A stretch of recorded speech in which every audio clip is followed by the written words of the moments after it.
بسم الله الرحمن الرحيم. الحمد لله الذي خلق السماوات والأرض وجعل الظلمات والنور، ثم الذين كفروا بربهم يعدلون. هو الذي خلقكم من طين ثم قضى أجلا وأجل مسمى عنده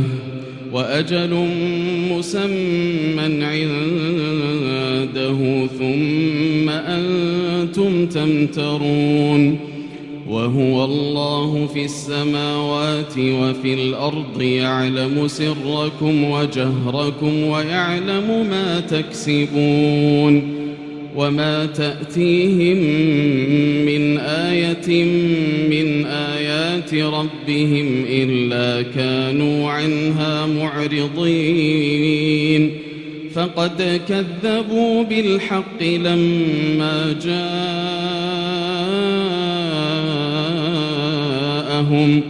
فسوف يأتيهم أنباء ما كانوا به يستهزئون. ألم يروا كم أهلكنا من قبلهم من قرن مكناهم في الأرض ما لم نمكن لكم، وأرسلنا السماء عليهم مدرارا وجعلنا الأنهار تجري من تحتهم فأهلكناهم بذنوبهم وأنشأنا من بعدهم قرنا آخرين. ولو نزلنا عليك كتابا في قرطاس فلمسوه بأيديهم لقال الذين كفروا إن هذا إلا سحر مبين. وقالوا لولا أنزل عليه ملك، ولو أنزلنا ملكا لقضي الأمر ثم لا ينظرون. ولو جعلناه ملكا لجعلناه رجلا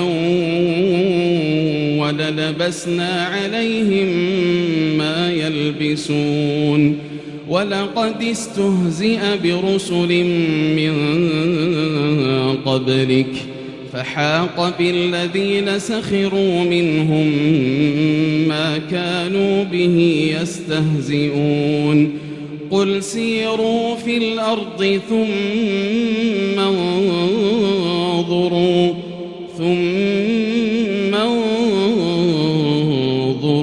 كيف كان عاقبة المكذبين. قل لمن ما في السماوات والأرض قل لله. كتب على نفسه الرحمة ليجمعنكم إلى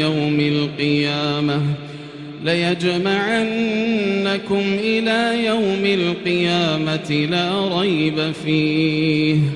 الذين خسروا أنفسهم فهم لا يؤمنون. وله ما سكن في الليل والنهار وهو السميع العليم. قل أغير الله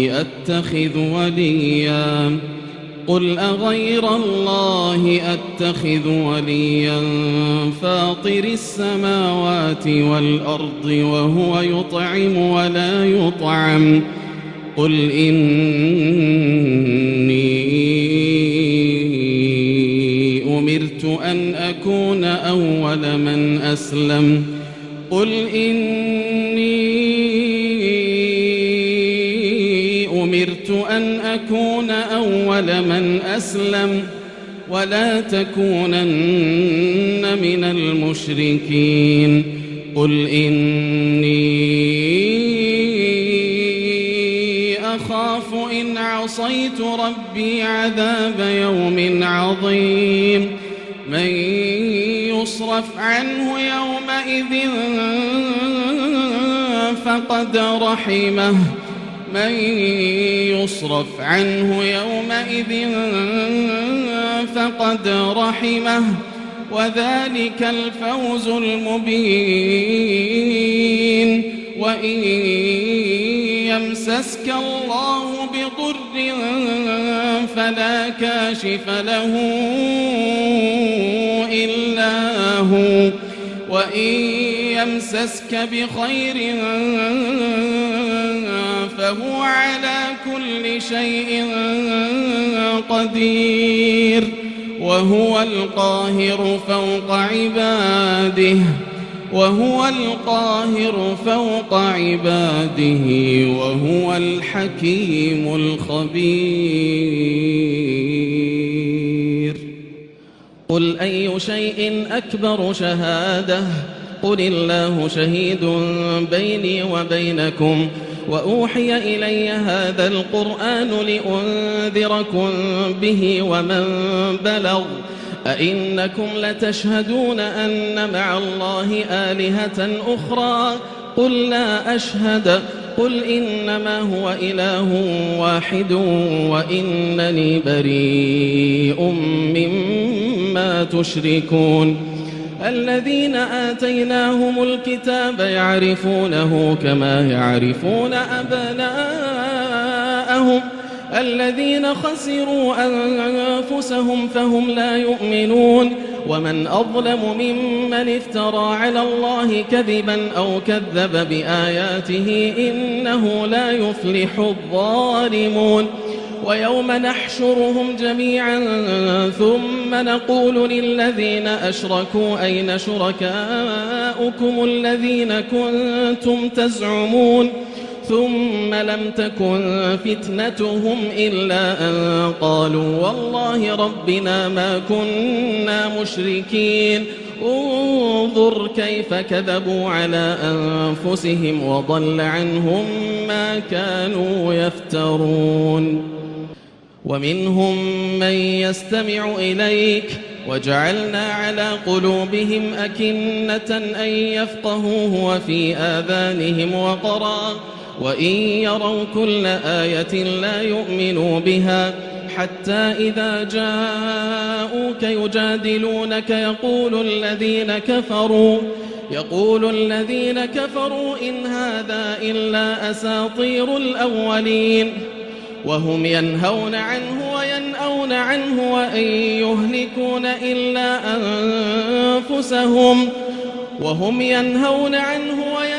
عنه وإن يهلكون إلا أنفسهم وما يشعرون ولو ترى إذ وقفوا على النار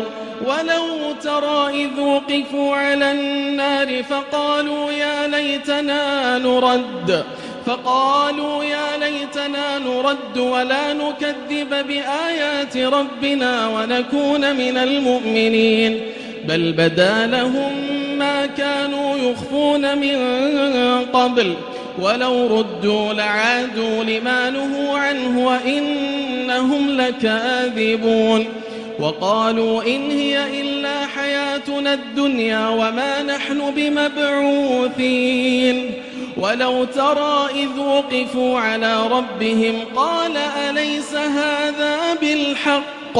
قالوا بلى وربنا قال فذوقوا العذاب بما كنتم تكفرون قد خسر الذين كذبوا بلقاء الله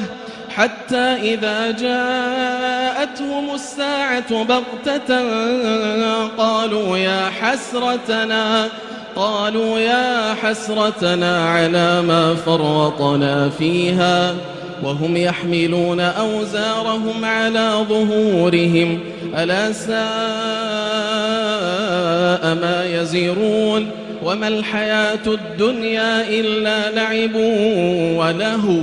وللدار الآخرة خير للذين يتقون وللدار الآخرة خير للذين يتقون أفلا تعقلون قد نعلم إنه ليحزنك الذي يقولون فإنهم لا يكذبونك ولكن الظالمين بآيات الله يجحدون ولقد كذبت رسل من قبلك فصبروا على ما كذبوا وأوذوا حتى أتاهم نصرنا ولا مبدل لكلمات الله ولقد جاءك من نبأ المرسلين وإن كان كبر عليك إعراضهم فإن استطعت أن تبتغي نفقا في الأرض أو سلما في السماء فتأتيهم بآية ولو شاء الله لجمعهم على الهدى فلا تكونن من الجاهلين إنما يستجيب الذين يسمعون والموتى يبعثهم الله ثم إليه يرجعون وقالوا لولا نزل عليه آية من ربه قل إن الله قادر على أن ينزل آية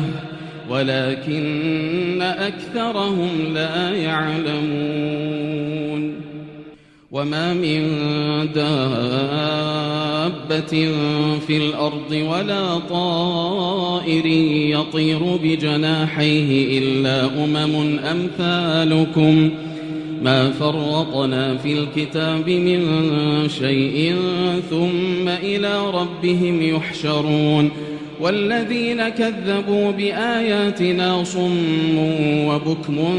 في الظلمات من يشاء الله يضلله ومن يشاء يجعله على صراط مستقيم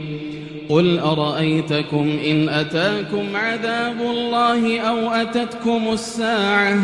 أغير الله تدعون إن كنتم صادقين بل إياه تدعون فيكشف ما تدعون إليه إن شاء وتنسون ما تشركون ولقد أرسلنا إلى أمم من قبلك فأخذناهم بالبأساء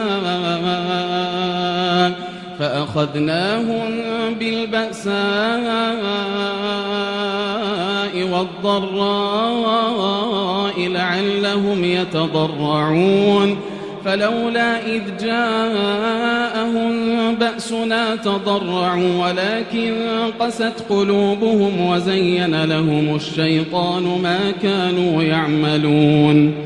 فلما نسوا ما ذكروا به فتحنا عليهم أبواب كل شيء حتى إذا فرحوا بما أوتوا أخذناهم بغتة فإذا هم مبلسون فقطع دابر القوم الذين ظلموا والحمد لله رب العالمين قل أرأيتم إن أخذ الله سمعكم وأبصاركم وختم على قلوبكم من إله غير الله يأتيكم به انظر كيف نصرف الآيات ثم هم يصدفون قل أرأيتكم إن أتاكم عذاب الله بغتة أو جهرة هل يهلك إلا القوم الظالمون وما نرسل المرسلين إلا مبشرين ومنذرين فمن آمن وأصلح فلا خوف عليهم ولا هم يحزنون والذين كذبوا بآياتنا يمسهم العذاب بما كانوا يفسقون قل لا أقول لكم عندي خزائن الله ولا أعلم الغيب ولا أقول لكم إني ملك إن أتبع إلا ما يوحى إلي قل هل يستوي الأعمى والبصير أفلا تتفكرون وأنذر به الذين يخافون أن يحشروا إلى ربهم ليس لهم من دونه ولي ولا شفيع لعلهم يتقون ولا تطرد الذين يدعون ربهم بالغداة والعشي يريدون وجهه ما عليك من حسابهم من شيء وما من حسابك عليهم من شيء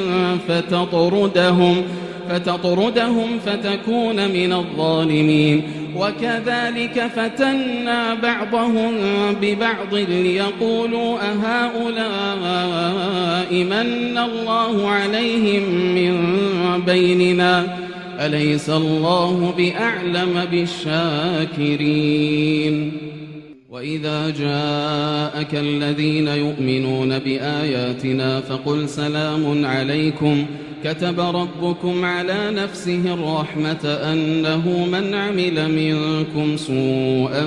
بجهالة ثم تاب من بعده وأصلح فأنه غفور رحيم وكذلك نفصل الآيات ولتستبين سبيل المجرمين قل إني نهيت أن أعبد الذين تدعون من دون الله قل لا أتبع أهواءكم قد ضللت إذا وما أنا من المهتدين قل إني على بينة من ربي وكذبتم به ما عندي ما تستعجلون به إن الحكم إلا لله يقص الحق وهو خير الفاصلين قل لو أن عندي ما تستعجلون به لقضي الأمر بيني وبينكم والله أعلم بالظالمين وعنده مفاتح الغيب لا يعلمها إلا هو ويعلم ما في البر والبحر وما تسقط من ورقة إلا يعلمها ولا حبة في ظلمات الأرض ولا رطب ولا يابس إلا في كتاب مبين وهو الذي يتوفاكم بالليل ويعلم ما جرحتم بالنهار ثم يبعثكم فيه ليقضى أجل مسمى ثم إليه مرجعكم ثم ينبئكم بما كنتم تعملون وهو القاهر فوق عباده ويرسل عليكم حفظه حتى إذا جاء أحدكم الموت توفته رسلنا وهم لا يفرطون ثم ردوا إلى الله مولاهم الحق ألا له الحكم وهو أسرع الحاسبين قل من ينجيكم من ظلمات البر والبحر تدعونه تضرعا وخفية لئن أنجانا من هذه لنكونن من الشاكرين قل الله ينجيكم منها ومن كل كرب ثم أنتم تشركون قل هو القادر على أن يبعث عليكم عذابا من فوقكم أو من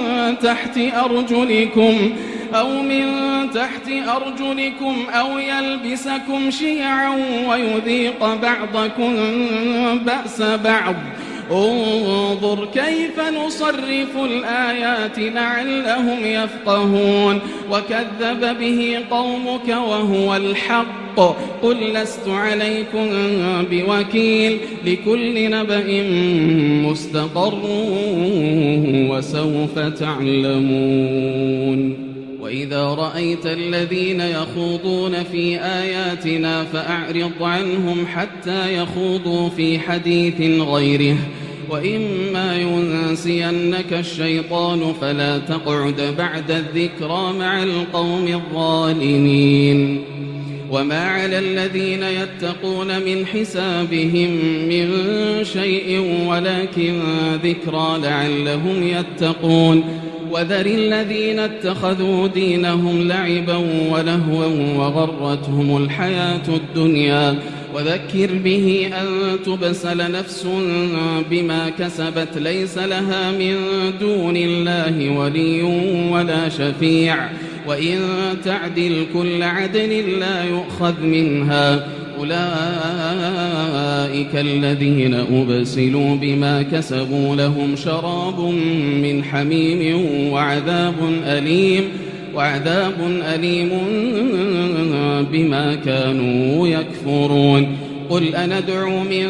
دون الله ما لا ينفعنا ولا يضرنا ونرد على أعقابنا بعد إذ هدانا الله، كالذي استهوته الشياطين في الأرض حيران له أصحاب يدعونه إلى الهدى ائتنا. قل إن هدى الله هو الهدى وأمرنا لنسلم لرب العالمين وأن أقيموا الصلاة واتقوه وهو الذي إليه تحشرون. وهو الذي خلق السماوات والأرض بالحق ويوم يقول كن فيكون قوله الحق وله الملك يوم ينفخ في الصور عالم الغيب والشهادة وهو الحكيم الخبير. وإذ قال إبراهيم لأبيه آزر أتتخذ أصناما آلهة إني أراك وقومك في ضلال مبين. وكذلك نري إبراهيم ملكوت السماوات والأرض وليكون من الموقنين. فلما جن عليه الليل رأى كوكبا قال هذا ربي، فلما أفل قال لا أحب الآفلين. فلما رأى القمر بازغا قال هذا ربي، فلما أفل قال لئن لم يهدني ربي لأكونن من القوم الضالين. فلما رأى الشمس بازغة قال هذا ربي هذا أكبر. فلما أفلت قال يا قوم إني بريء مما تشركون. إني وجهت وجهي للذي فطر السماوات والأرض حنيفا وما أنا من المشركين. وحاجه قومه قال أتحاجوني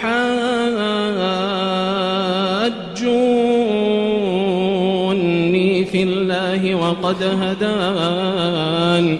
ولا أخاف ما تشركون به إلا أن يشاء ربي شيئا وسع ربي كل شيء علما أفلا تتذكرون. وكيف أخاف ما أشركتم ولا تخافون أنكم أشركتم بالله ما لم ينزل به عليكم سلطانا. فأي الفريقين أحق بالأمن إن كنتم تعلمون. الذين آمنوا ولم يلبسوا إيمانهم بظلم أولئك لهم الأمن وهم مهتدون. وتلك حجتنا آتيناها إبراهيم على قومه نرفع درجات من نشاء إن ربك حكيم عليم. ووهبنا له إسحاق ويعقوب كلا هدينا ونوحا هدينا من قبل ومن ذريته داود وسليمان وأيوب ويوسف وموسى وهارون وكذلك نجزي المحسنين وزكريا ويحيى وعيسى وإلياس كل من الصالحين وإسماعيل واليسع ويونس ولوطا وكلا فضلنا على العالمين. ومن آبائهم وذرياتهم وإخوانهم واجتبيناهم وهديناهم إلى صراط مستقيم. ذلك هدى الله يهدي به من يشاء من عباده ولو أشركوا لحبط عنهم ما كانوا يعملون. أولئك الذين آتيناهم الكتاب والحكم والنبوة فإن يكفر بها هؤلاء فقد وكلنا بها قوما ليسوا بها بكافرين. أولئك الذين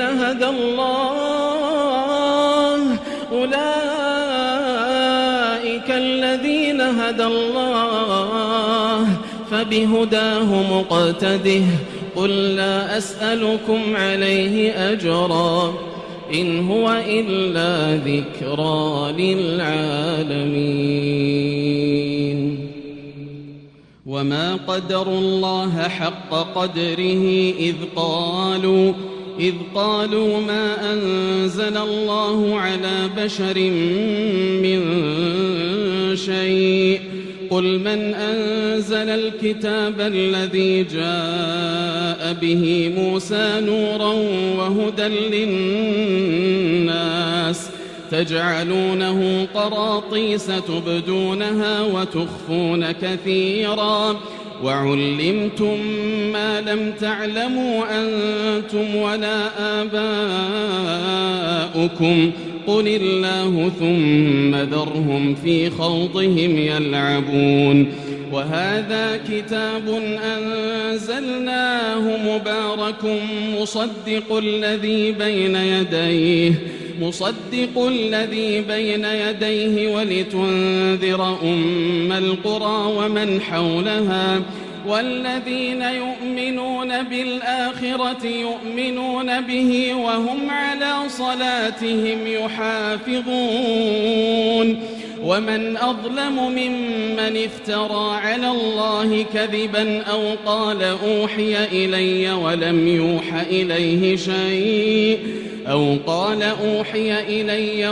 يوح إليه شيء ومن قال سأنزل مثل ما أنزل الله. ولو ترى إذ الظالمون في غمرات الموت والملائكة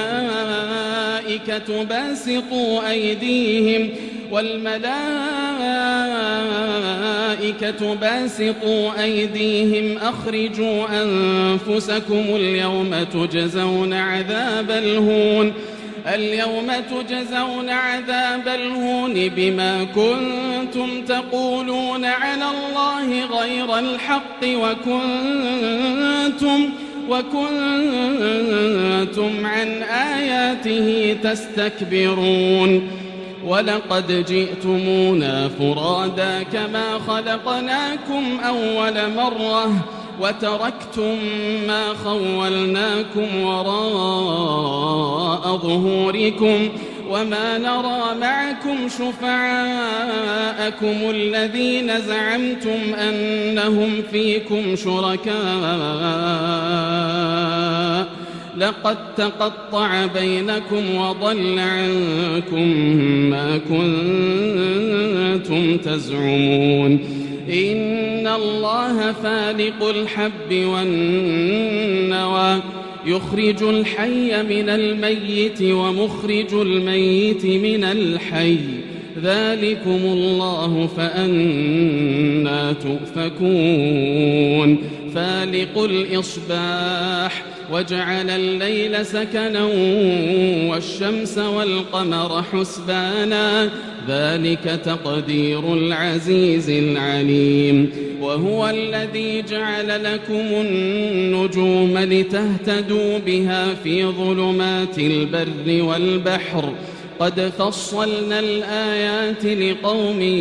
يعلمون وهو الذي أنشأكم من نفس واحدة فمستقر ومستودع قد فصلنا الآيات لقوم يفقهون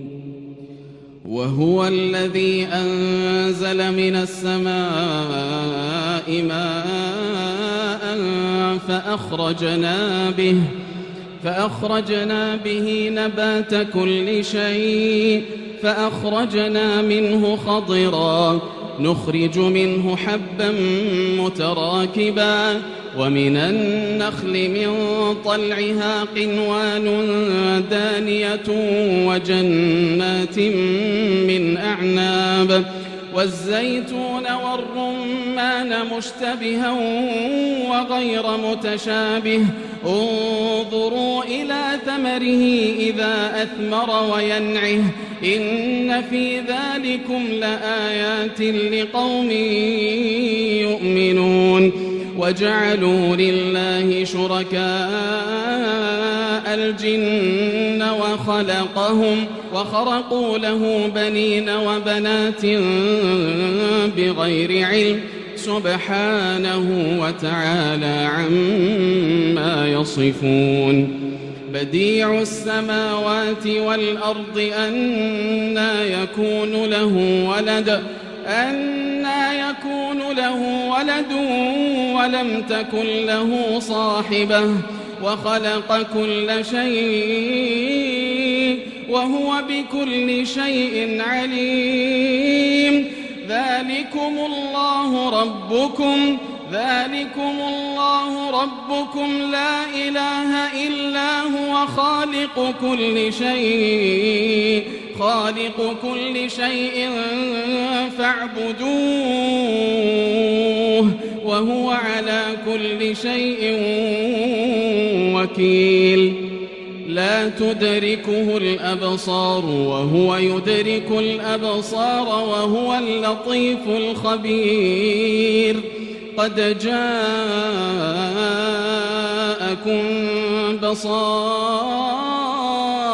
من ربكم فمن أبصر فلنفسه ومن عمي فعليها وما أنا عليكم بحفيظ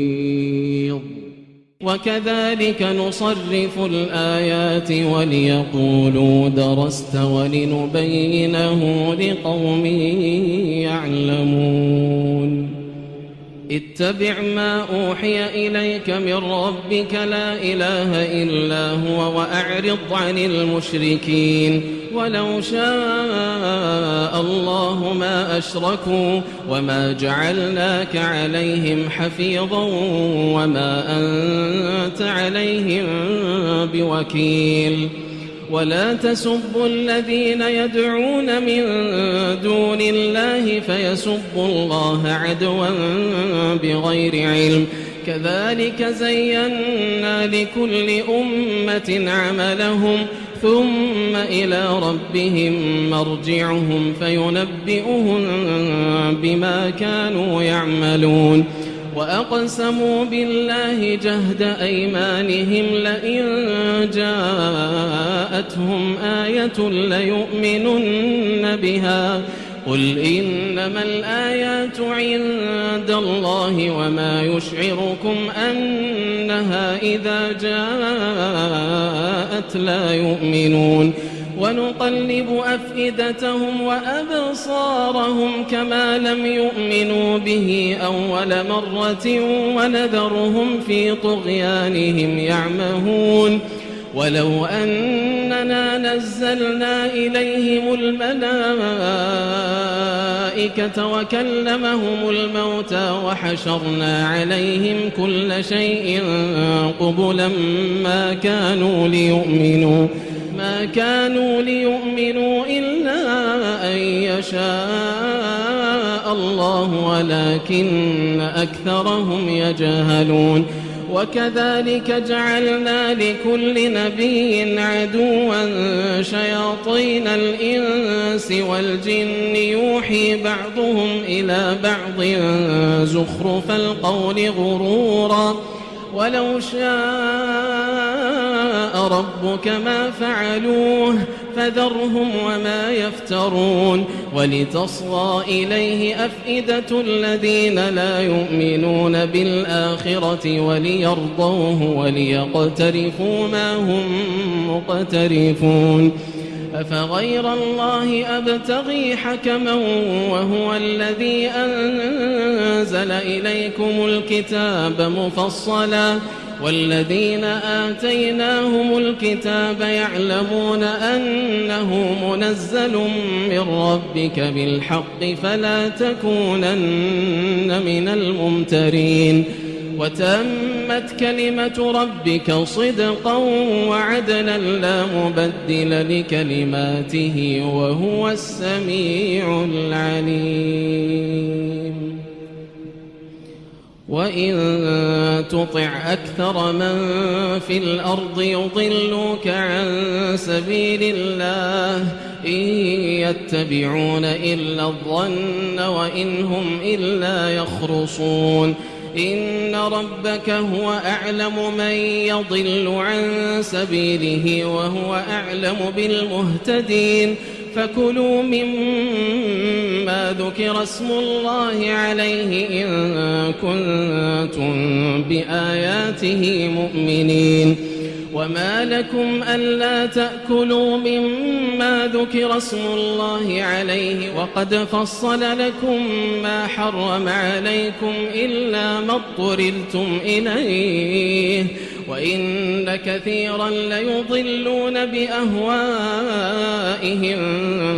بغير علم إن ربك هو أعلم بالمعتدين وذروا ظاهر الإثم وباطنه إن الذين يكسبون الإثم سيجزون بما كانوا يقترفون ولا تأكلوا مما لم يذكر اسم الله عليه وإنه لفسق وإن الشياطين ليوحون إلى أوليائهم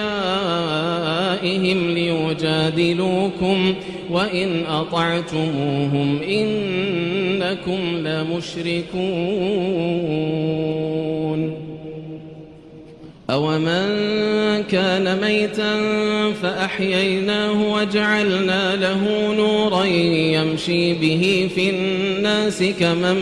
مثله في الظلمات ليس بخارج منها كذلك زين للكافرين ما كانوا يعملون وكذلك جعلنا في كل قرية أكابر مجرميها ليمكروا فيها وما يمكرون إلا بأنفسهم وما يشعرون وإذا جاءتهم آية قالوا لن نؤمن حتى نؤتى مثل ما أوتي رسل الله أعلم حيث يجعل رسالته سيصيب الذين أجرموا صغار عند الله وعذاب شديد بما كانوا يمكرون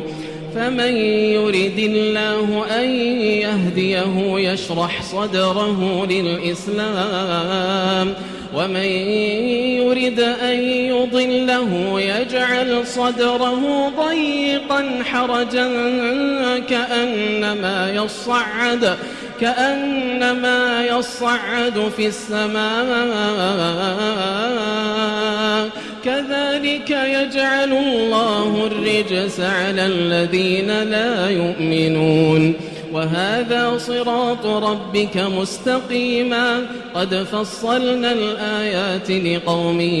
يذكرون لهم دار السلام عند ربهم وهو وليهم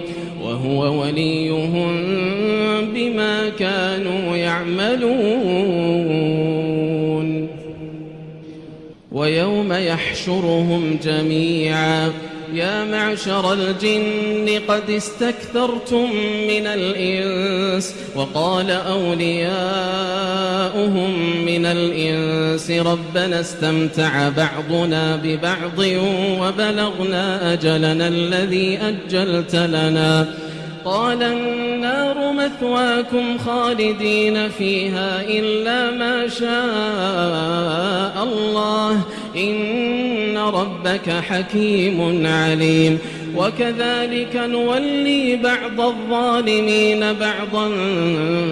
بما كانوا يكسبون يا معشر الجن والإنس ألم يأتكم رسل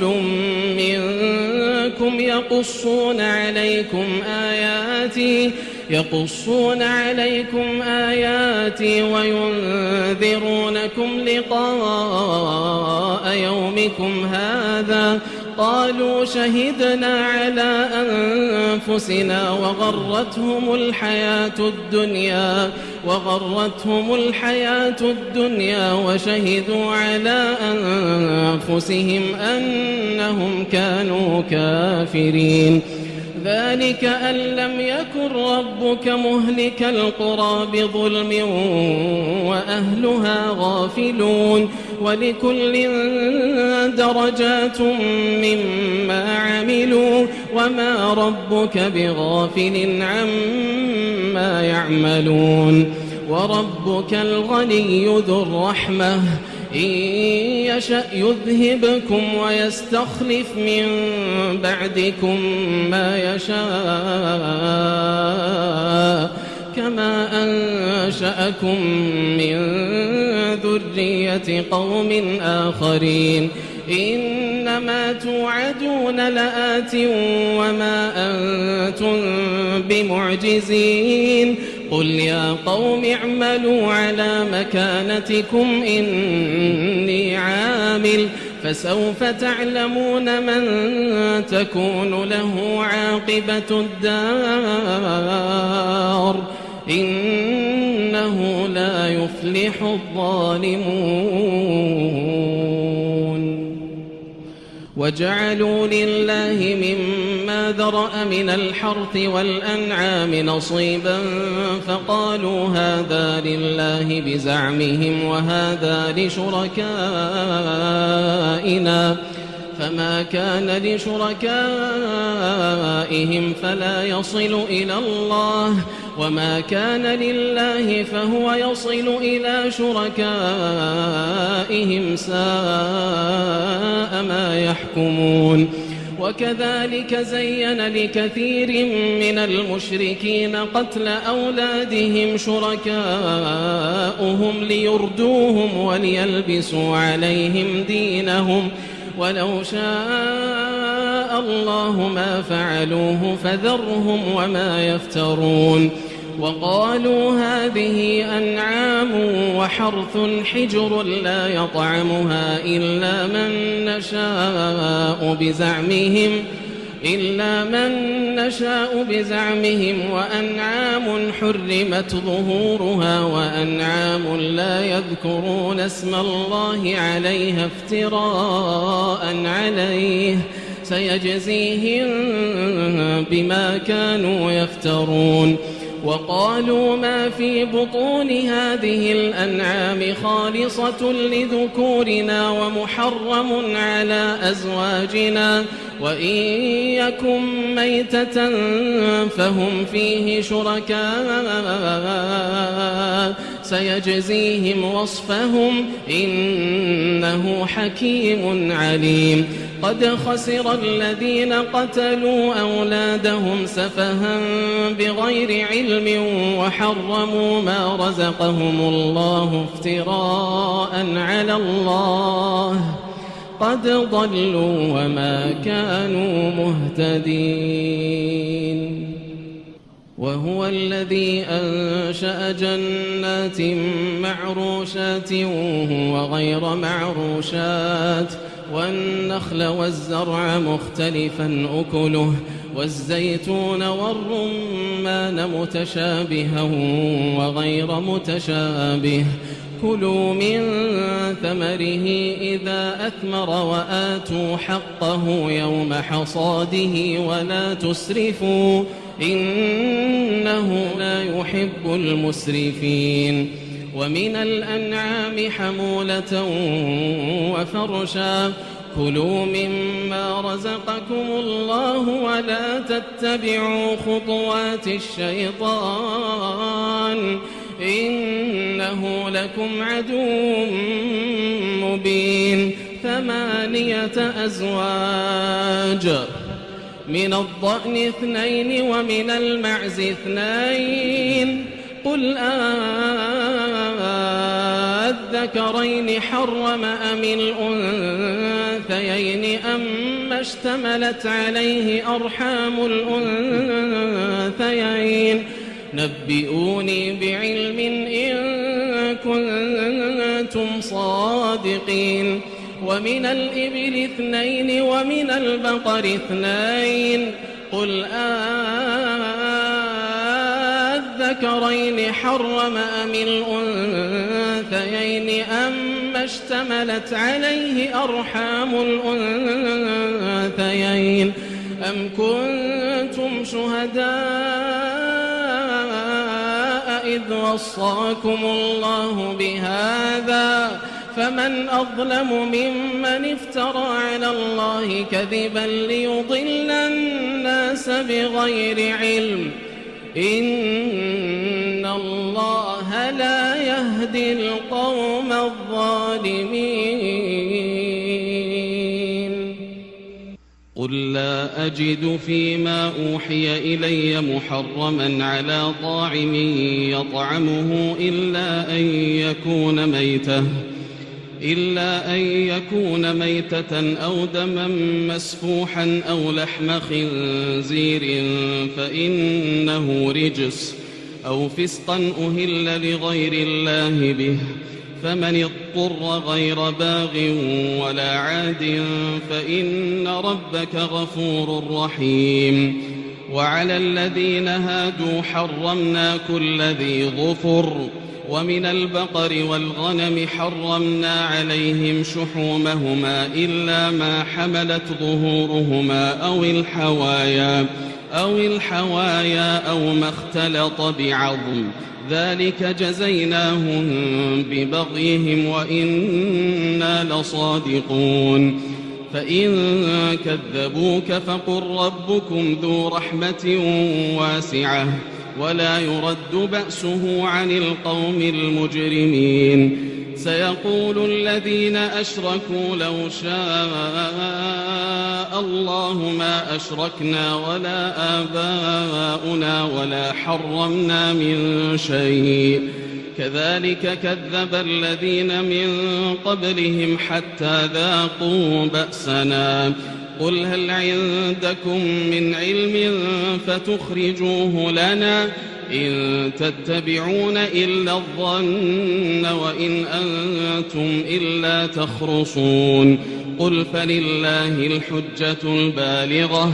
فلو شاء لهداكم أجمعين. قل هلم شهداءكم الذين يشهدون أن الله حرم هذا فإن شهدوا فلا تشهد معهم ولا تتبع أهواء الذين كذبوا بآياتنا والذين لا يؤمنون بالآخرة وهم بربهم يعدلون. قل تعالوا أتل ما حرم ربكم عليكم ألا تشركوا به شيئا وبالوالدين إحسانا ولا تقتلوا أولادكم من إملاق نحن نرزقكم وإياهم ولا تقربوا الفواحش ما ظهر منها وما بطن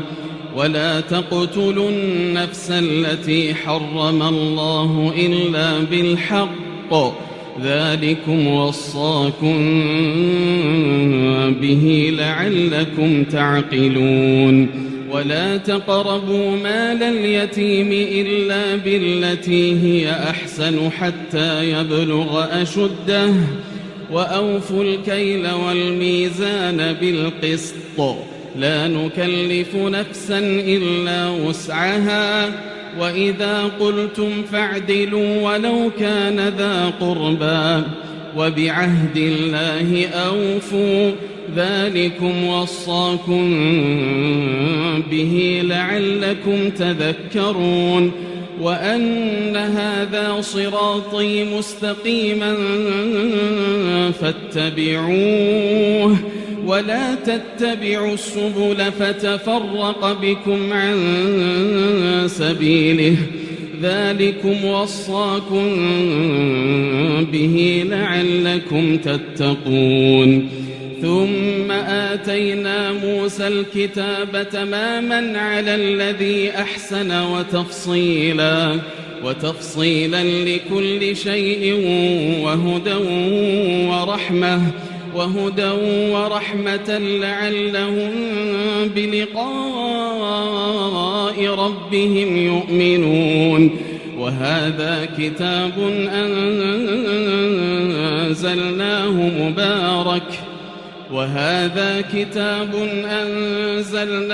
مبارك فاتبعوه واتقوا لعلكم ترحمون. أن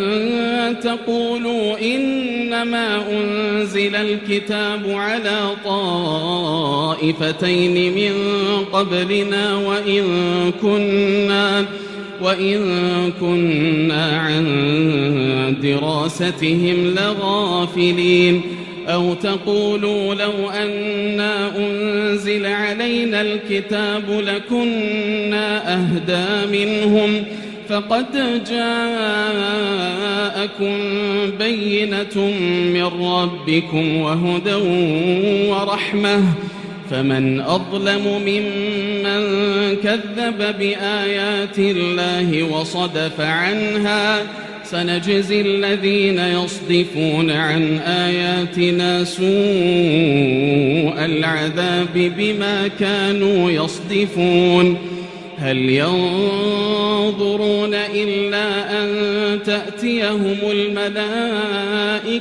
أو يأتي ربك أو يأتي بعض آيات ربك يوم يأتي بعض آيات ربك لا ينفع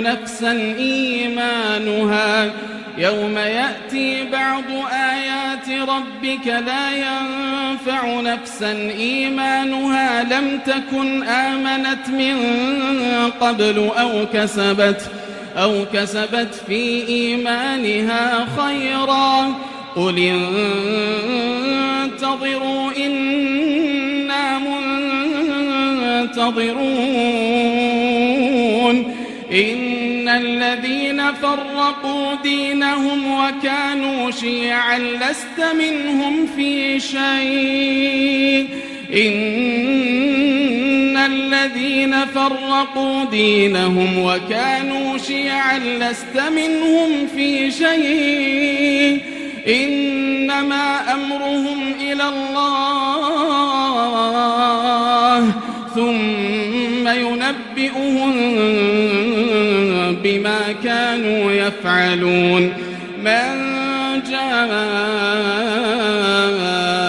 بالحسنة فله 10 أمثالها ومن جاء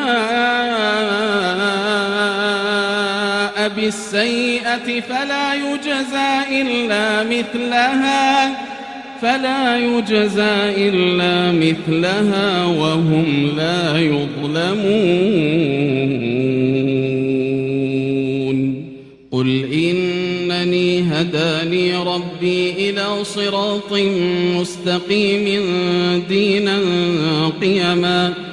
دينا قيما ملة إبراهيم حنيفا وما كان من المشركين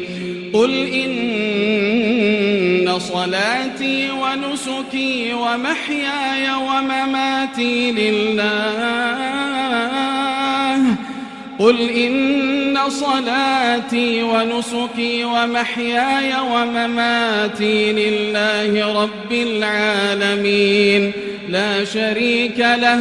وبذلك أمرت وأنا أول المسلمين قل أغير الله أبغي ربا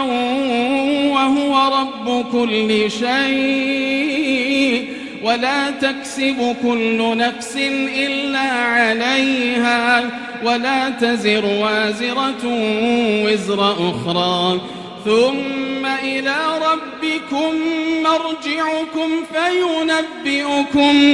فينبئكم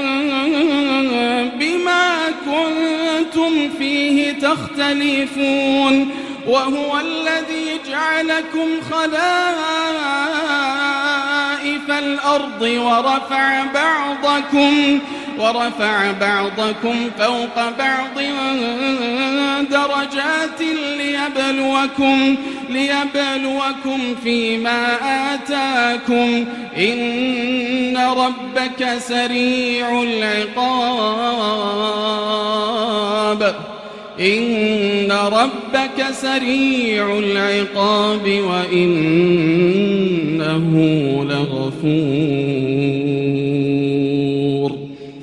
وإنه لغفور رحيم